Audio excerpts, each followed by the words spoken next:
Surprise! It's me, Philip, and this is the Bear Den, where we talk about bears, wildlife, and people making a difference for them. Depending on when you're listening to this, we wrapped up our season a few weeks ago, but we have a special bonus episode, as this only came together, really, also a few weeks ago. And I didn't really want to sit on it, I did want to get it out there. We're welcoming Gloria Dickie, freelance journalist and author of the book 8 Bears, into the Bear Den, and we discuss conservation and her global journey researching the world's 8 remaining bear species. So what have we got coming up? Gloria talks about her background, a bit about her writing process, and, some of the challenges like witnessing Asiatic black bears on bile farms, as well as positive experiences visiting China to learn about panda conservation and panda diplomacy. We also talk about the future of threatened bear species, particularly those impacted by climate change, and some current bear-related news, Japan, and conservation challenges in Alaska. So we cover a lot, and I hope you enjoy the chat as much as I did, and are inspired to check out the book and her other work. So, without further ado, there is a place in the remote northwoods of Minnesota, North America. It's located near the town of Orr, population approximately 300. Outside of this town is an area where normal rules are put to one side. It's a place where humans and wildlife meet. It's a special place, wholly unique and not without its controversies. This is the Vince Schutte Wildlife Sanctuary, run by the American Bear Association, ABA for short. The ABA is dedicated to promoting a better understanding of black bears and all wildlife through education, observation, and experience. I'm your host, Philip Stubley, and welcome to the Bear Den. Well, obviously I've been talking to people about bears across the podcast and hearing from people all over the world. And now we've got your lovely self on, and you've kind of gone further than that. You've actually been to all these places and met the people in person. So, Gloria, it's really great to have you here today. So could you introduce yourself and just tell us where you're speaking to us from? Sure. I'm Gloria Dickie. I'm a freelance journalist and author of the book 8 Bears. And I'm currently based in Bangkok, which is a bit of a departure from my usual terrain, but I've been here for the past year, kind of reporting on conservation issues in Southeast Asia. Oh, amazing. There's plenty of material, I suppose, to write about there. So, but yeah, you're a bit of a jet setter, really. So you're based in Bangkok for the foreseeable, basically. For the foreseeable, yeah, probably for at least another year. There are bears here, which is good. We've got sun bears and Asiatic black bears, so I think not completely a departure from my usual reporting beats. But we were just talking, the heat, the humidity, the mosquitoes can be a bit of a cross to bear, pun intended. I know, yeah. I know. I was quite lucky. I think whenever I've been in Asia, they don't seem to like me that much. It's one of those where I'll be sitting there and I'll be sitting next to someone and they're getting kind of just eaten alive. Yeah, I'm the target. I'm the target. All right. So, okay, I know who to sit next to then. So have you always wanted to be a writer, like a journalist? Like I've always found writing's a bit of a compulsion, so it's something you can't help. It's kind of a bit of a need there. So I just wondered like where it's coming from for you. As a kid, I wanted to be a veterinarian. And then I think when I was a bit older, I kind of realized that I like wildlife or wild animals more than just domestic animals. And I remember looking into like what it would take to be a wildlife biologist.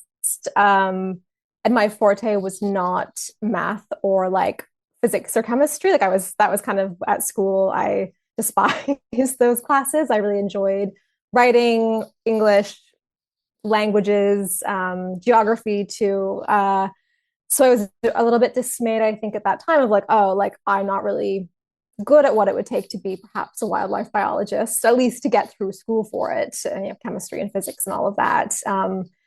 But at the time, I was reading a lot of National Geographic articles about wildlife biologists. And I remember having this moment where I was like, oh, like someone has to write these articles. And then I was kind of thinking like, okay, like maybe some sort of like a lot of kids, I was like, okay, I could work for National Geographic was kind of the initial fever dream. But yeah, I think from that moment onwards, I kind of wanted to be an environmental journalist in whatever form that would go on to take.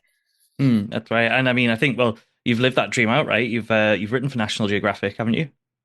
Yeah. I have, and I'm a National Geographic explorer as well for sloth bears in India. Oh, amazing. And so, like, do you have a writing routine particularly? Is there sort of like, you've got a set sort of thing you have to do or a kind of process? It varies. I'd say too, like my career has been fairly dynamic in the sense of like I write in a lot of different formats. So I've Mm. written a book, which is obviously quite long. I've written magazine features, I've written newspaper stories, I've written for wire services, which is like, 300 words or less. So I think throughout, like I've been a journalist now for about 12 years, and like all of my works kind of come in different iterations, which makes it a little bit hard, I think, to like establish a pattern. I think, fiction writers can have their kind of set writing routines. I think for me, kind of my only principles are normally that I write early in the morning, if I can. Like my brain is so much better at 6 a.m. than it is at 2 p.m. And ideally, I also have coffee.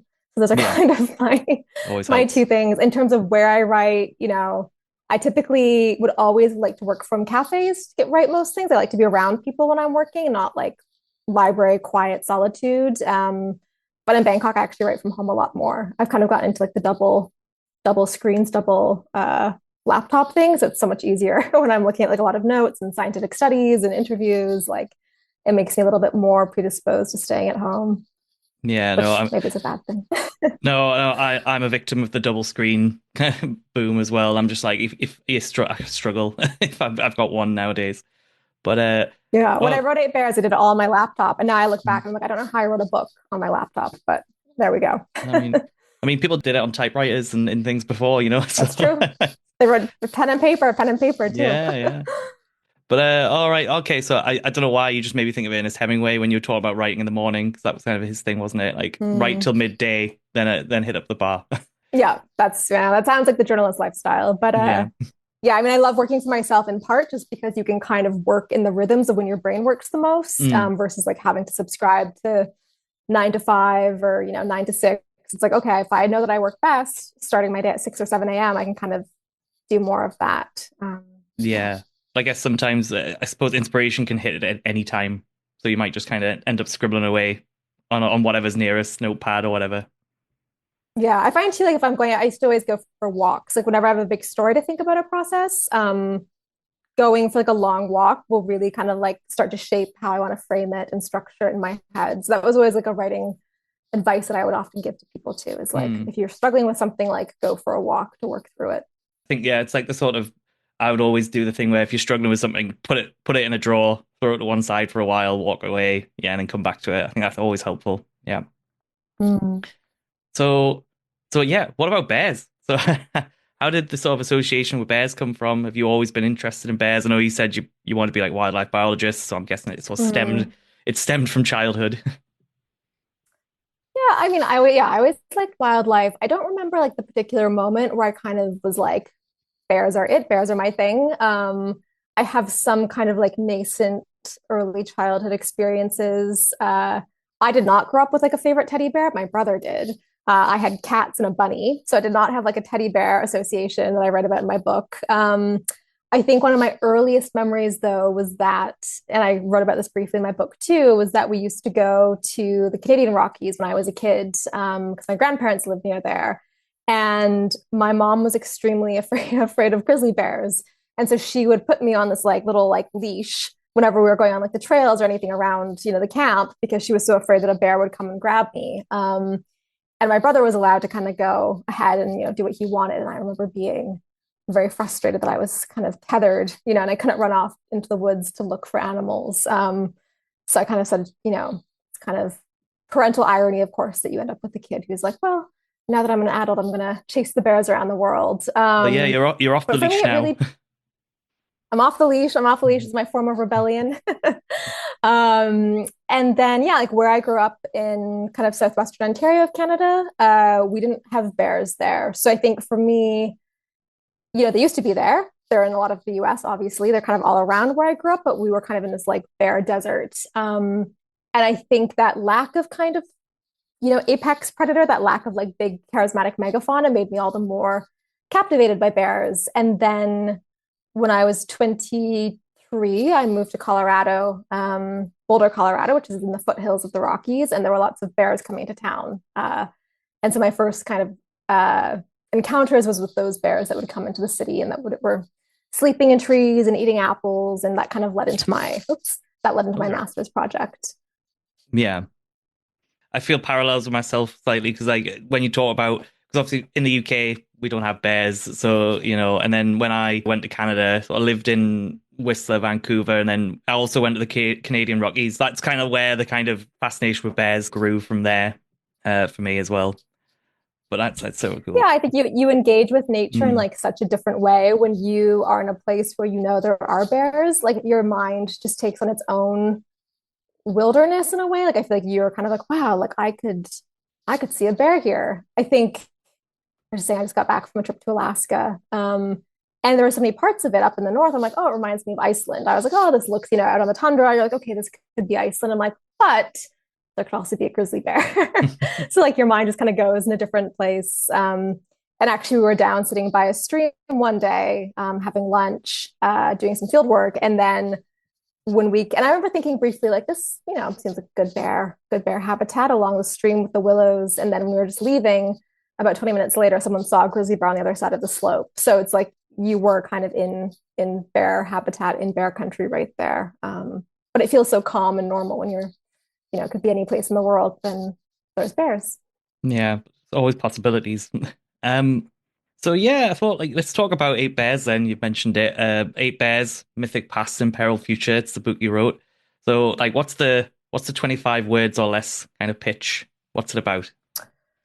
Oh, it is a journey around the world to look at our relationships to and the threats facing the world's eight remaining species of bears. So, from polar bears in the Arctic to spectacled bears in the Andes to sun and moon bears in Southeast Asia.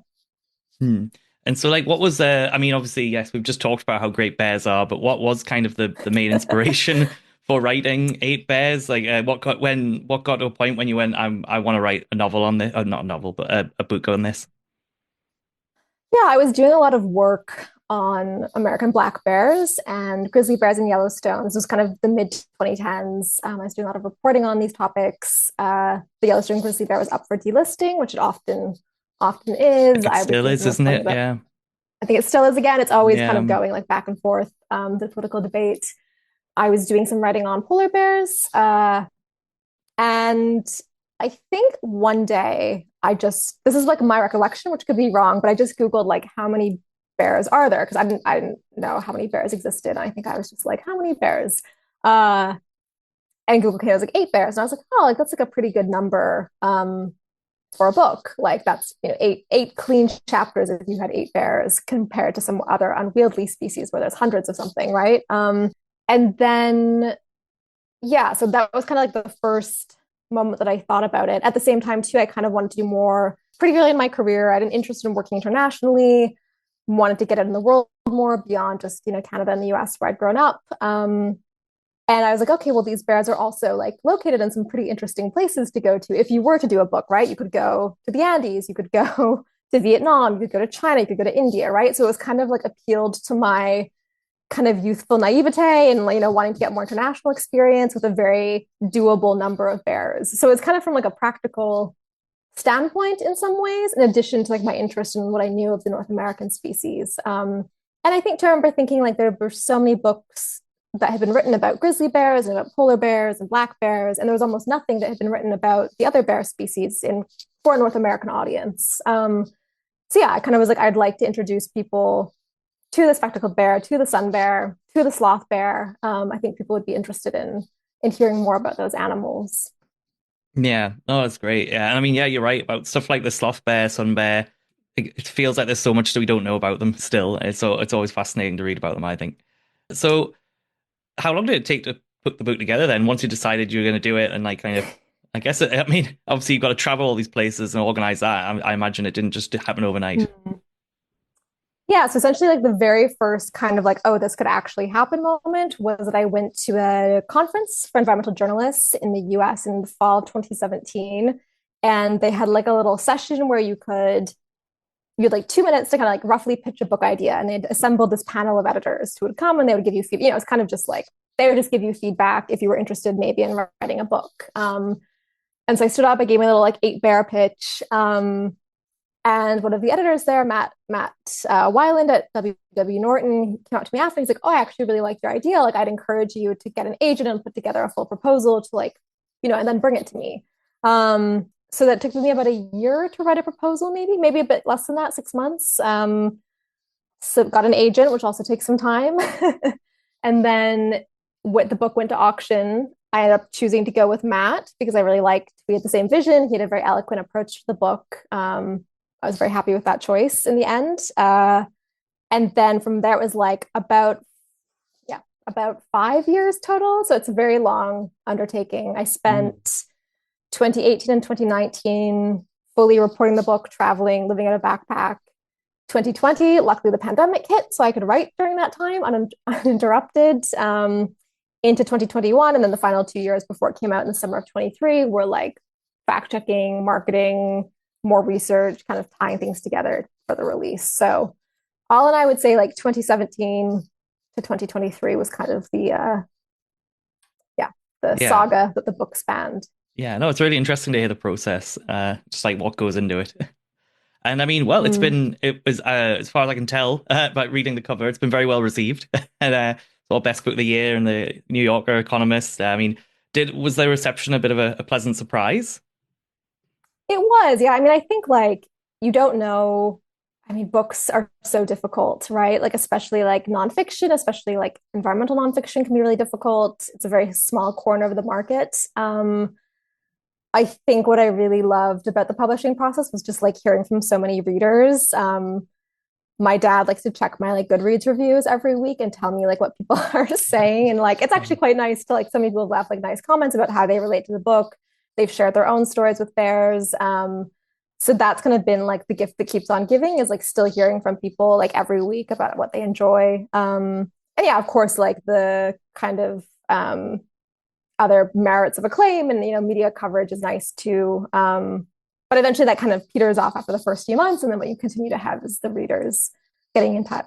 Yeah. So Yeah, I mean, yeah, it is I think it took me a day or two to read it. It's very engrossing. It's very accessible. And I think it does transcend like kind of like the niche. I think it does reach a nice wider audience. The balance is there nicely. And I've a few friends of mine who are also bear people have enjoyed it. And I remember I did say that we were chatting, and so my friend Madison, she was like, "I've got a couple of questions," so I might pepper okay, them throughout. okay, Um, great.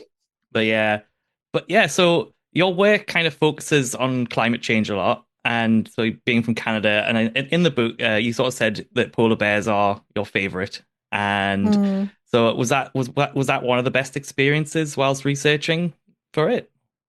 Yeah, I'd say too. Like, I mean, polar bears were, I guess, the bear species that I was able to get the closest to in the wild. I always kind of couch that because I'm like, it was in the wild. I was in one of those like tundra buggy research vessels on the tundra, so you're kind of protected, and it's kind of like you're in the cage in a way, I guess. Like the bear is free, but you feel like you're behind a wall in some way. I mean, you're not behind a wall, but you're like 10 feet off the ground, so you might as well be. Um, but yeah, I think like that was really memorable. I think seeing these animals that spend so much of their life, out on the sea ice, far apart from the human world, just knowing what it takes to survive in that environment and seeing them kind of grace us with their presence on land for a few months each year was really powerful. And knowing, you know, their trajectory, knowing what's happening to these bears. That population in Western Hudson Bay has fallen by roughly half since the 1980s. So to see these animals that seem so strong and powerful in front of you and knowing kind of how easily humans have laid waste to them through altering their habitat was quite, yeah, sad and profound. I imagine. Um, so like, I mean, building on that, when you say was it? I mean, I know there were some dicey moments to say like South America, or it seemed like in Vietnam as well. There were just some kind of, hot under the collar times. But like, Mm. were there like harder bears to research than that? Yes, certainly I would say the Asiatic black bears that are kept on bile farms in much of Southeast Asia and China. I didn't report on this in China. It's very difficult to on this topic. I did go to Vietnam, which in many ways is a success story of bear bile farming. So for those who don't know, many bear species are subject to poaching or farming for the bile that's in their gallbladder, used in traditional Asian medicines. And this has been going on for millennia. But it still persists to this day on kind of these commercial farms in China and kind of smaller like mom and pop farms in places like Vietnam. Vietnam has actually worked very hard to outlaw bear bile farming, and most of those bears have been moved into sanctuaries in recent years. There's still maybe, I guess, around 100 at this point. I'd have to check the numbers, but at the time Yeah. that I went, I think there was a few hundred that were still on farms. And it was kind of a surreal experience to be in the middle of, a Vietnamese town, and you're walking down the street and there's just like 30 captive moon bears, to your left, right? Like it's a very strange thing to see. The bears that I saw exhibited a lot of upsetting stress behaviors. They're kind of swaying their heads to and fro, they're pacing, they can barely move in their cages, they have a lot of wounds. The farmers knock them out with ketamine to take their bile. So, I mean, yeah, that was a really hard thing to see up front, and personal. I would think about those bears quite a bit after Mm. I'd witnessed what was happening. But at the same time, I also was able to go to some sanctuaries where a lot of these bears have been rescued. And, it was a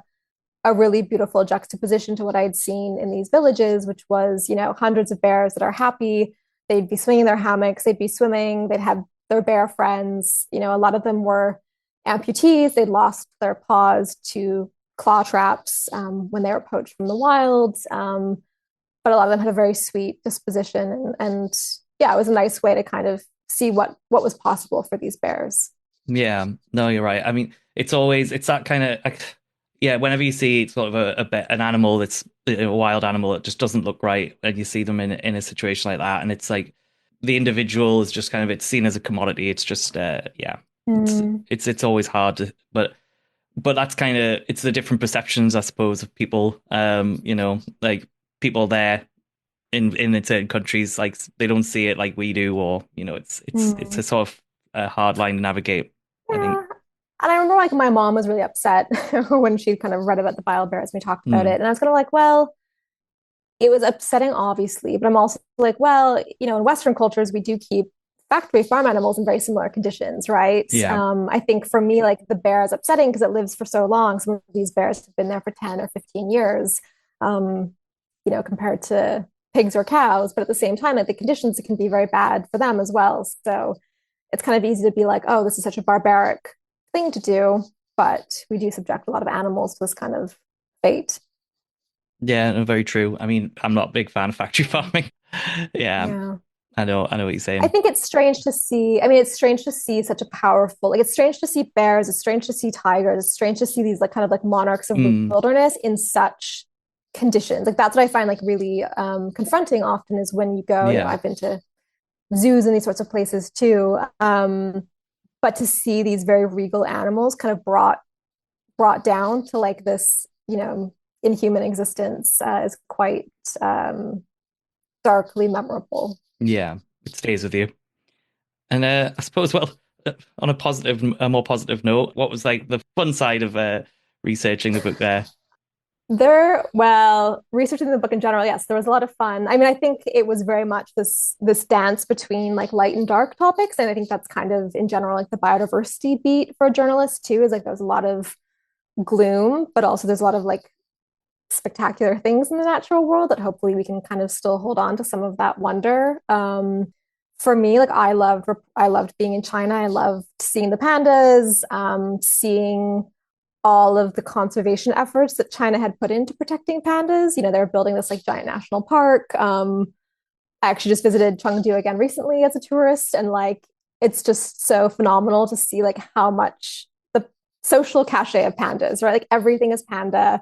It's very cool to see a bear get that much attention. And yeah, I mean, pandas are fun. They're very cute animals. Can kind of stand and watch them for hours. So yeah, that was definitely a really joyful part of the book, to report that. I mean, oftentimes maybe the bear story itself was a bit sad, but at the same time, you were going to like really beautiful places. I mean, going to the Andes, going to the cloud forests, that really stayed with me. The sheer beauty of that ecosystem, the hummingbirds, the Mm, plants, the bromeliads, like it was such a rich place to be. So yeah, I had a lot of fun with that. And also like the scientists, I mean, the people that I went with were so passionate.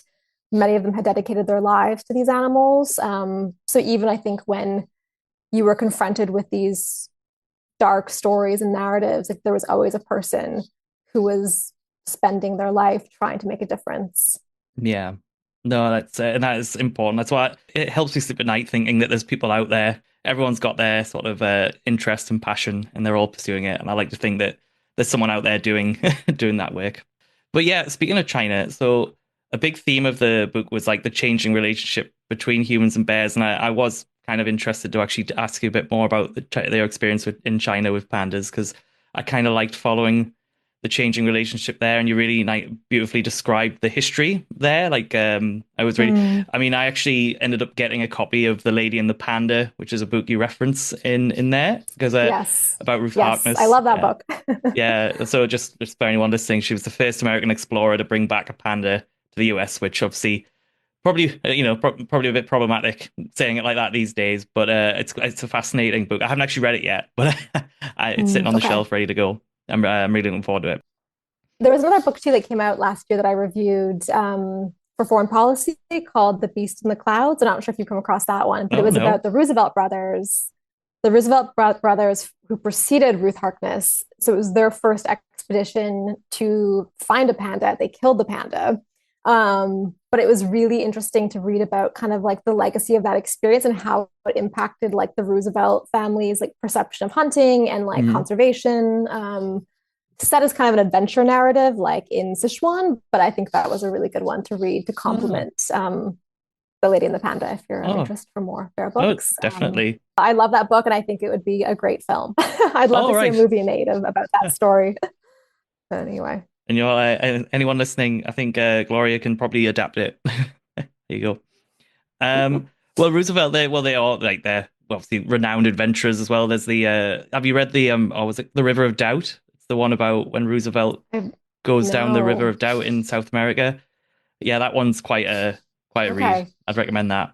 Okay. Add it to the list. Yeah. But one thing you talk about as well, panda diplomacy, I find really fascinating, and I was wondering if you could talk to us a little bit about that. Yeah, that's one of my favorite things I think to write about too, just because I'm generally most drawn to stories that are kind of like at that intersection of like environment and geopolitics. And I think panda diplomacy like really hits that sweet spot where you can kind of talk about like inter-country relations alongside conservation. So yeah, essentially pandas kind of became this phenom in the 1930s into the 1940s. China eventually banned the export of all pandas. They're the only country that has pandas, so they can easily have a monopoly on panda production. And then around the 1960s, with Richard Nixon, we began to see this trend emerge of pandas kind of being given as gifts to establish guanxi, which was kind of like goodwill, friendship, envoy culture. And then eventually that's kind of gone through several iterations, from kind of this, yeah, pretty purely goodwill token of appreciation, of nation building, of friendship building, into much more of a diplomatic tool, I would say. So China will often give out pandas to countries that they're having good relations with, that they're striking trade deals with. And if countries fall out of favor with China, they might demand that those countries' zoos return their pandas back to China. And so, yeah, there was kind of a time, I think, in the last 5 years where people thought maybe it's the end of panda diplomacy. China, post COVID, there was a lot of fractured relations there. China was demanding that a lot of bears be returned to China. But then the past few years, we've seen more and more pandas getting sent out again. So it seems like it's very well alive and good. Hmm. Yeah, well, thank you for that. And obviously, people can read more about it in the chapter on pandas there, where you also talk about meeting Papa Panda, which I just wanted to ask what that was like. I never actually met him. I interviewed him. So I will say, like, when I was in China, I mean, a lot of it was just simply as a tourist looking at like the panda infrastructure, so to speak. Very difficult to speak with the Chinese on this topic. So it took me close to a year to go through several friends and friends of friends and people who knew people until I got the opportunity to meet with or to speak with the scientist who was in charge of kind of China's breeding programs of pandas over many decades. But yeah, I mean, he had a very good sense of humor. He had a really interesting historical, account of what has happened in China. I think only a few journalists have ever spoken with him. So that was kind of a special um, achievement in that sense. And I think it really brought this narrative together as well. Mm. Yeah, I think that was probably my favorite chapter of the book. I so It was my favorite to write. And I think like this is the thing too, like you can have a favorite bear, you can have, it's like I had the most fun with the panda chapter. And I think like that comes across also I because think it so, was yeah. perhaps the least depressing in some ways Yeah. too, right? Like, um, yeah, it was a really enjoyable chapter to write. I had a great time. In Sichuan, I think China kind of subvert a lot of the expectations that I had growing up in the West and being exposed to certain narratives about China, like going there and seeing this um, really fascinating country with a really rich, with a wealth of wilderness that was any unlike anything that I had seen before. Yeah. I suppose on the flip side, it's obviously not a criticism particularly because I think you've already told me that there were extenuating circumstances, but obviously there wasn't enough on sun bears, which speaking of favorite bears. Mm. Yes, yes. I mean, so we had talked about the fact that I was hoping to go to Borneo during 2020, and obviously the world shut down. So, kind of my exposure to sun bears was through what I'd seen in the rescue centers in Vietnam. And so, kind of having to incorporate, I mean, they're also subject to bile farming as well. Yeah, sun bears, I really wish I could have done a little bit more on. Oh well, I So it was suppose. like 7.5 bears in the end, but That's, well, I guess it's an excuse to do like an updated version in a couple of years' time. at least a few features, at least now, Mm. especially now that I'm in Southeast Asia, I'm like, okay, I have to get out to some sun bear places. Yeah. I've got a few places you could go, so I'm happy to sort of put you in touch with anywhere. And obviously, Yes, oh that would be yeah, great. keep it in Future mind. future Yeah, collab. yeah, definitely. So yeah, what is it about bears you think that keeps us interested? I think there's a lot. I think so much of it is the bear's kind of curiosity and intelligence and likeness to ourselves. I find it endlessly amazing how many places and cultures have stories of bears being human. Um, I mean, I was just at the Museum of the North in Fairbanks, Alaska, and there's all this poetry. I mean, I'm familiar with the fact that people think of polar bears as shapeshifters as well, and Nanook, and just all this art and writing about polar bears being like man and moving between forms. And, we find this in so many cultures, no matter which bear species it is, no matter which part of the world, there's this belief that like humans and bears are very closely related. I think part of that, I don't know if you remember, like the bear's footprint looks a lot like a human footprint. Bears can walk on their hind legs. There's something about them that I think we see ourselves in, which kind of makes us, and the curiosity too, right? Like bears are playful, they're curious. That's why we see videos of them go viral all the time, right? You see Mm, bear cubs playing in a pool or playing on a hammock, and like people can't get enough of those videos. At the same time, I think humans are fascinated by anything that has the propensity or potential to kill us. And I think bears kind of perfectly encapsulate this dichotomy between like they're so cute and they're also so scary. And that for me, I think is part of like what I've always been drawn to with bears is like that dual nature of these animals, which you can go one avenue with the stories that you tell about them, or you can go the other avenue. And you never really know what to expect when you encounter a bear, right? On the one hand, they're the most terrifying thing that you can imagine in the woods. And then on the other hand, if they don't attack you, it's a really special, magical, cute moment. So I think like there's not many other animals, crocodiles, sharks, things that we feel the same way about like we do with bears. yeah, I think yeah, it's very well said. I think although I think crocodiles, I think I draw the line there. I'm not. I'm not a fan. I don't want to get anywhere near a crocodile. Not a fan at all. No. And I think too, like, I mean, this was also something that I will say I really appreciated in reporting the book, which was like that my understanding and definition of like bear human relationships was a little bit narrow because it was generally tied to the North American species, which are more likely to kill someone. But we don't see that with pandas, with spectacled bears, with sun bears, right? Like there can be attacks on humans, but it's a completely different ball game compared to those other species. Again, sloth bears, as we've seen in Japan, Asiatic black bears apparently too. Like yes, they can be very aggressive, but there are some bear species that don't fit that same characterization.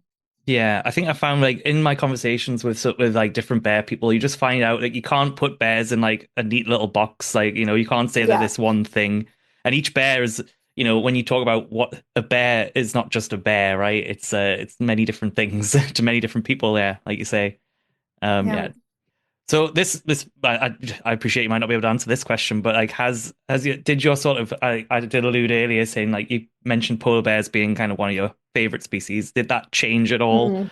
over the writing of the book? Like one species kind of drew you in more, or you kind of like I mean they're all great, obviously. Um, So I'm so sick of them all now. No. I think a lot more about spectacled bears than I did before. And I think that they're like becoming more popular as well. I get so many, I mean, maybe it's my algorithm now is like always giving me spectacled bear things, but I think, Paddington has made them more popular. I think like there's been a lot of research that's been done and funded partially through National Geographic on spectacled bears in recent years. I was so enamored with the cloud forest that I think that I like often like, oh, like how can I get back to that ecosystem to report and work? Um, so yeah, but I think like no, I think people actually do ask me quite a bit like if I'm tired of bears, and my response to that is that I have at least like six more bear stories that I'm writing right now. So apparently the answer is no. I think too, like when you're a journalist, you kind of should choose your specialty carefully because if you write a book about something, that's probably going to lead to more work on that topic. So if you choose something that you don't actually like that much, you might spend the next 5 to 10 years being a bit sick of it and a bit bored. And fortunately, with bears, like I think maybe there was like a 6 month period where I was like, okay, I'm going to write some different things now. But I'm fairly happily back on the bear wagon at this point. And yeah, I think also being in Asia is interesting. I'm just looking, I'm like, oh, I have my little Taiwanese black bear oh, right here, fun. Yeah, very nice. Um, it's always interesting to see like the different cultural interactions. I mean, Mm, Taiwan is a place that we haven't talked about. Didn't go there for the book, but like in Taiwan, the black Asiatic black bear, the moon bear, is kind of like what the panda is to mainland China, right? Like it's a mm. whole culture that's very much bears are everywhere in the iconography. So that was quite fun to travel there and see like, oh, everything everywhere I go is bears. Yeah. Yeah, Uh, I'm not sick of it yet, and I would like to do more bear things. Oh, great. Is that the Formosan bear? Is that what they call it there in Yes, Taiwan? Yeah, yeah, that's right. yeah, Well, yeah. yeah, of So course. yeah, Even that's really cool. yeah, and obviously in Malaysia right now, sun bears are like the mascot of the tourist tourist board or whatever at the minute. Yeah. Yes, I noticed that too. Like sometimes Mm, whenever I get to an airport, I'm always like, do they have bears in the airport? And mhm. like, yes, in Kuala Lumpur they did. Yeah. Don't worry, if I don't see a bear thing somewhere, someone will point it out to me generally whenever I'm out and about. So yeah, can't miss them. That's great. This is a question from Madison actually, my friend who enjoyed your book as well. She was kind of like, what is something you wish that all people knew about bears? Hmm. I think something that I appreciated learning a lot, and I think more people should know, is how intelligent bears are. And that's kind of the response I always give. But when I began reporting that section of the book, it was kind of I mean, I'd seen these bears in Vietnam, and I was kind of like, I hope they're not that smart because being that aware of your existence would be pretty bad. And then perhaps in kind of a sad way, the more that I spoke with scientists who were looking at reassigned cognition, it was like, oh, actually, they are extremely smart. They are better than great apes at like many tasks. They've passed a lot of tests that researchers have given to them that like other species, big cats, apes can't pass. So yeah, I think just a deeper appreciation for like the inner lives, perhaps, of bears would be beneficial for people to Yeah. know.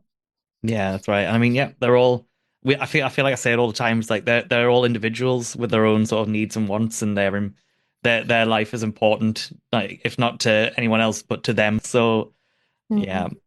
And so after writing the book, so what do you think? What's your kind of outlook on the future of bears? Like some species are obviously in a better position than others, putting it lightly. Mm. But like what are your thoughts there? At the end of the book, I kind of talked about like the three species that I thought would persist that were doing well or like had enough investment in them to kind of continue on. And I think, that's kind of the panda. I mean, not that many, but China will not let the panda go extinct. The American black bear and the brown bear, because they're so prolific globally. And then for the other five species, I was, I guess, more reserved, more worried. I'd say that that's probably worsened in the last few years, just given that we've seen the world kind of seemingly give up and pull back from conservation, especially climate action. So for those species that are threatened by climate change, I mean, we've kind of moved, it's almost completely off the radar at this point, given other crises going on. I think for so many animals and not just bears, like we're kind of within a pretty narrow window of action on a lot of issues and, habitat loss, plastics, pollution, poaching, trafficking, climate change. There's so many species that are kind of down below that 10,000 mark, 10,000 individuals. And yeah, unfortunately, I don't think that we've seen the world coming together. We've been, divided by wars, by politics, distracted by a lot of things. So yeah, at this point, I think it still relies on those like few people who are kind of the champions of each species. And obviously each country, they have their own politics going on at home, and maybe there's some efforts that can be made there with habitat protection on the ground. But again, like if we kind of lose sight of the climate element, then a lot of these species face a pretty difficult future. Hmm. Yeah. So I suppose like yeah, time will tell. But I mean, hopefully, after this, some people will go out and get your book, appreciate the bears a bit more. Mm. Um, but so Vote for your elected officials who are pro bear conservation. indeed. So like, what is it you're working on now? Like, are you working like Actually, sorry, wait. I've just thought of something. There was one I wanted to ask before we Yep. get there. Were there any juicy things that you had to leave out of the book? Any sort of juicy bits you could tell us? That's a good question. The answer would be yes, but now it's been a long time and it's hard to remember them. I mean, I think one of the hardest parts was there were a lot of scientists and people that I met with and interviewed or even traveled with that didn't make it into the book just because if we didn't see a bear, if something didn't happen or it was repetitious of something else, then it was like the editor was going to cut it. So that happened a few times, and I still feel always very sad about that. I had a great time near Quito looking for bears in the Paramo in that area, which did not ultimately make it into the book. I had some stories about tracking different bears early in my career that was cut.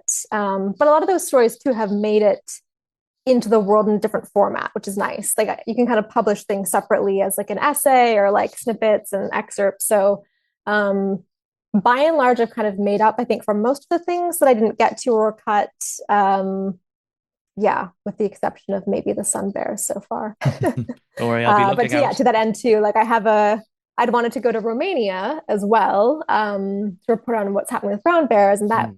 also impacted by COVID. So something I'm working on right now is a feature about brown bears in Romania that's coming out this fall. Working on a feature about black bears in Japan right now, which come out again later this summer. So yeah, there's other things that are still happening in the bear world in my Mm. life.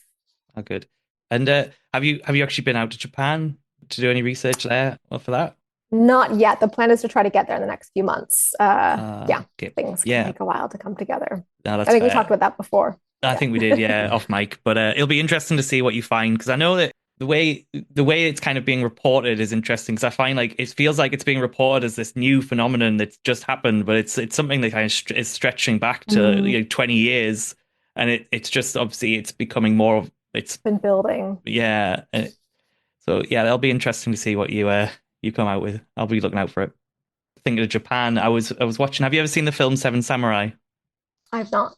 Oh, well, great. Should watch it. I mean, it's been remade loads. Like, it was remade into like The Magnificent Seven as a Western, and it's been Mm, readapted several times, I think. But there's a quote, of course, it all comes back to bears. I'm sitting there and so A Bug's Life is very much the similar plot where, they have to go okay. out to Okay. find like they have to basically there's a village and they go out to find some samurai to help defend them from some marauders.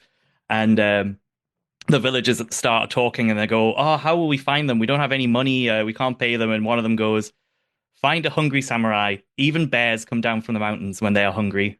And I thought, I was Mm, like, even back then, they sort of knew. I knew Uh, what was coming.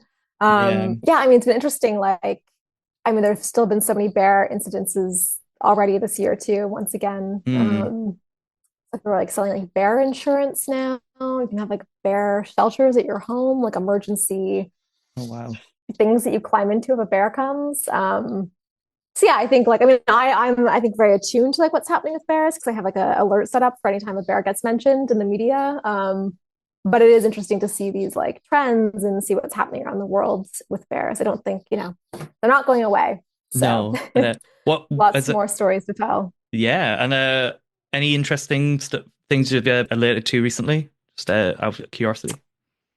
Well, I saw that 4 people were rescued by helicopter after approaching a bear on a trail in Japan recently. So that Oh, was something that I thought was quite interesting. why were they doing And that? if, Why were they? Okay. I'm not, I think they were just afraid. They saw the bear while they were hiking and I mean, everyone in Japan seems to be like extremely terrified of bears now after what's happened. Mm. So people are having really strong reactions to any time they see a bear. But yeah, it'll be interesting to see what happens this fall. Yeah. And if it's a repeat of last year. So, what else have I seen with bears lately? Those are the main ones, I think. I've been following Mm. the Japan bear stuff. Yeah. And yeah, I suppose if people want to find out more, or see some of your articles, or where's the best place to purchase your book from? Like, you got any would you Uh, like to plug? they can go to my website, which is gloriadickie.com. You can follow me on Instagram, Gloria Dickie as well. All of the links to my book, the other bear media coverage are all in there. Cool. I'll put that in the show notes as well. Oh, it's brilliant. I mean, anything else you care to mention? What have I not talked about? It's like one thing that we've seen as like a big backlash against bear conservation in the United States, especially like what's happening in Alaska, and kind of this like predator control programs, bears that are being shot from helicopters to control their numbers. I think there's been like a big backslide in the past. I mean, it's been going on probably for 5 or 6 years now, but that's something a lot of people are talking about is what's been happening with the government. I mean, it's not just bears, it's wolves as well. Hmm. But that's what got a lot of people upset. So yeah, that would be one issue to raise attention to that perhaps people can make a difference with voting. Yeah, that's probably the main one. Yeah, Panda sure. It's a diplomacy is kind of ticking along. Yeah. Are there any Yeah, I haven't if seen. you're if I was gonna say if you're able to share any links to articles about that as well, I can include that in the show notes. Sure, I can Yeah, pass that along. that'd be thank you. Great. So I'd be interested to see that. Oh, thanks very much, Gloria. I think that's been I've really enjoyed our chat. I really Me appreciate your too. time. I'm thrilled that you came on. Thanks once again to Gloria for taking the time to chat with us. I would recommend her book, Eight Bears, to anyone who has even a passing interest in learning more about bears. You won't regret it. And it's worth keeping in mind that we have to champion these species and their habitats if we want to keep them around. So, go bears! So, I think that's all we've got time for now. So, as ever, thanks for listening. I'm Philip Stubley, and this is the Bear Den, signing off. See you later.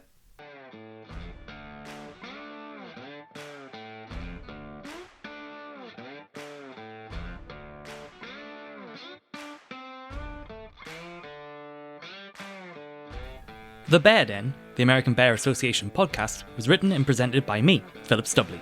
The music was composed by React Music.